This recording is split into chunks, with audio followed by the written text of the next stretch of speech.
শিল্পী সন্দীপ বলে একটা ছেলের সঙ্গে প্রেম করত। আর শিল্পীর বাবা ছিল জাতপাতের ব্যাপারে ভীষণ গোঁড়া, কিন্তু শিল্পীর বাবা একটা যোগ্যতা সম্পন্ন মাস্টার ছেলে পায়। তখন শিল্পীর বাবা কিন্তু আর জাতপাত মানেনি, অন্য জাতের ছেলে ওই মাস্টার ছিল। শিল্পীকে বুঝিয়ে সুঝিয়ে ওই মাস্টারের সঙ্গেই বিয়ে দিয়ে দেয়।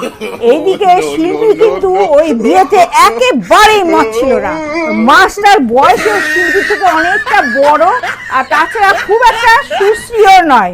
যাই হোক, শিল্পী তো বিয়ে করে। এখন শিল্পীর বর ওই 26,000 মাস্টারের মধ্যে হচ্ছে একজন।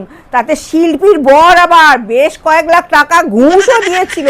কাজে শিল্পীর বর এখন ওই অযোগ্যদের তালিকায় নাম আছে। এখন শিল্পীর বাবা বলছে, আমি জাতপাত না মেনে ওই মাস্টারের সঙ্গে তো বিয়ে দিলাম, ফলটা আমার কি হলো বলে শিল্পীর বাবা তো সব জায়গায় একবারে হাউমাউ করে কেঁদে বেড়ায়।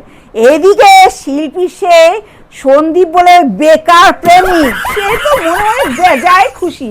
সে বলে ওই শিল্পীর মাস্টার বর আর আমাদের এখন তফাৎটা কি আছে, আমি ওই শিল্পীকেই বিয়ে করব। একেই বলে কারো পৌষ মাস কারো সর্বনাশ।